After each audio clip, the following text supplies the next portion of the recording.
Welcome back to the Red Dice Diaries. I'm John and this is Hannah. Hi.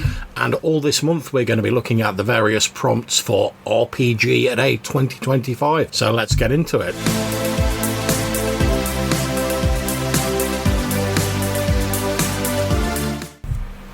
So, day 16. And the prompt is overcome. What's that bring to mind, John? Okay, so when I think of overcoming obstacles in a tabletop RPG, I obviously think as a sort of campaign GM by preference, I tend to think of like the larger campaign goals, you know, the big sort of end of level boss you get at the end of the campaign, or the doohickey you need to get it, stop an evil god, or something like that. And it also makes me think of one of the dangers of campaign games. And that danger is that you can often, as a GM, and I've done it myself, become so focused on the sort of end goal that the players are working towards, the overall campaign goal, the sort of long-term aim, that you forget that the characters need to have little things they accomplish on the way there.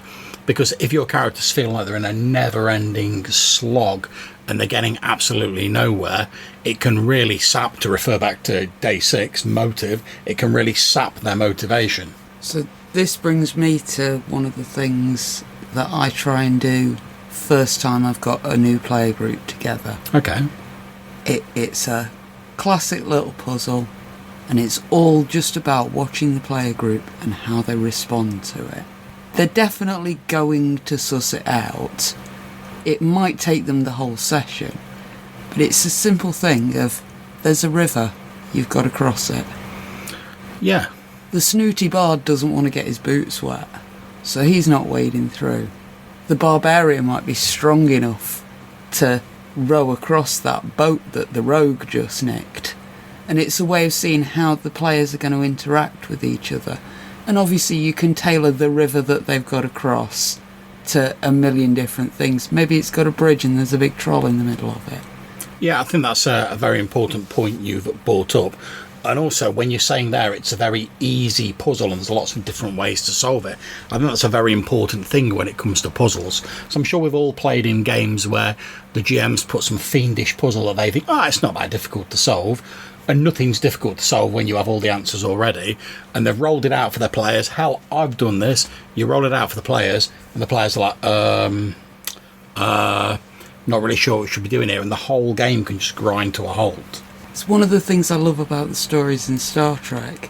They've got this spaceship that can basically wipe your planet off the map if they wish to. But they're going to have a diplomatic conversation with you to solve the problem instead. Yeah, and I mean, I think to come back to this idea of overcoming things, I think there's nothing wrong with having puzzles in games. They're a tried and true part of sort of RPG history. I mean, to boil it down to its most simplest point, if you look at a trap in a dungeon, that's a puzzle. Oh, there's a pit there, how do I get past it, etc. And I think they're great as long as you sort of have ways of solving it and the players can move forward. As long as the game is progressing and the players feel like they're sort of moving forward, that can be absolutely great. So as we were talking about mysteries in a previous RPGaDay episode, it's great if you have like lots of clues and there's lots of different ways they can solve it. But if there isn't, and they just get to a dead end and they're like, I don't know what to do, the whole game grinds to a halt while the GM's sort of scratching their head going, well, seems dead easy. Why are they taking so long to work this out? I suppose what we're really getting at is that you sort of need to know your players in order to put in tasks that A, they're going to enjoy achieving, and B, they're going to be able to achieve. So if you put in like a couple of easy wins at the start and watch how they go about getting that easy win, you can then tailor stuff to them better. I don't even think it's necessarily a case of easy wins as such. I mean, for me, whenever I'm setting a puzzle in a game, I always like, if I think the puzzle's dead simple, I make it a little bit simpler because I've got all the information at my beck and call. So obviously it's simple to me. But if you're like thinking on a different track than I am, or you've not got all the information, it could be very difficult. And I also always, again, harkening back to the mysteries, I always make sure I've got like a couple of clues tucked in my back pocket. So if they're really struggling, I don't solve it for them, but I can sort of say, here's something you notice, or like make some sort of perception roll, or just something to like give them a bit of a hint to like get the game moving and stop that whole sort of stagnant feeling where everyone's just sort of sitting around scratching their head. I mean, think of something like Lord of the Rings, just as an example. Obviously, their main aim is to get the One Ring into the fires of Mount Doom to stop Sauron. But that's not all that happens along the way. There's many different little stages. Again, going back to earlier when we're talking about journeys, there's lots of different stages or bits of progression along that journey. You know, they're trying to get to Bree, or then they're trying to get to Weathertop, then they're trying to get through the mountains of Moria, then they're trying to lure away the orcs so that Frodo and Sam can get up Mount Doom and like drop the ring into the fire.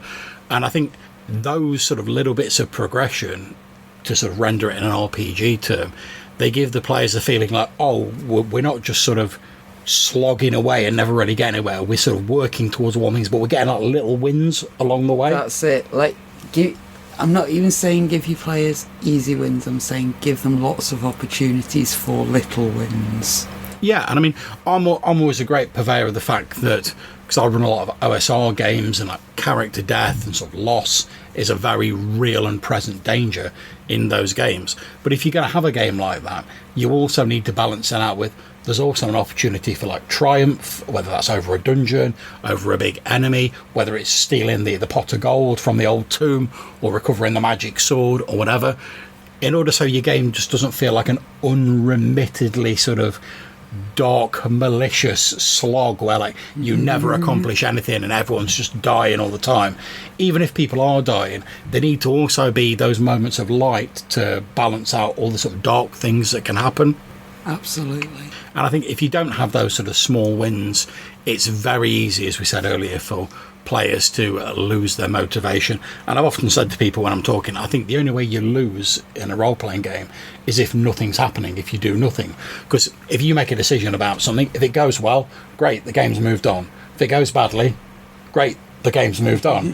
Whereas if you sort of just sat there and you're paralysed by indecision, or you've got too much decision, which can also be the inverse of it, then, like I say, the game can grind to a halt, and that's the only way everyone loses, really, if nothing's happening. Because let's face it, I know it sounds trite, but RPGs at the end of the day, they're a social hobby, they're for entertainment purposes. We're there to all sit around with our friends, sling some dice for a few hours, have a few laughs, play our characters, hopefully get out of the dungeon without getting killed by all the orcs and whatever, and then we'll have a bit of a laugh about it, spend some XP, come back next week. Whereas if you're constantly turning up to a game and nothing ever changes and you never feel like you're accomplishing anything, it's very easy to go, well, am I really enjoying playing this game that much? And from there, when you answer no, it's only a short step to, well, do I really want to sacrifice 3-4 hours a week or whatever of my precious free time that most of us nowadays have got far too little of, to go and sit in this game that I'm not enjoying? And I think once you've reached that stage, if you find yourself saying like, well, no, I don't think it is worth it, it's a very small step to going like, do you know what, I'm just going to bin this game off and I'm not going to worry about it. Whereas if the GM can give you this feeling that even if something bad has happened to your player character, you're still progressing, there's been little victories, the story's moving on, you've got to draw people back into the game and keep them coming to the table. And that's what we all want at the end of the day, and to have a bit of fun. Yep. So that's it from me and Hannah for this RPGaDay 2025 episode. Bye. Hopefully you'll join us in the next one. And until we see you again, take care, stay safe, and whenever you're playing, have fun.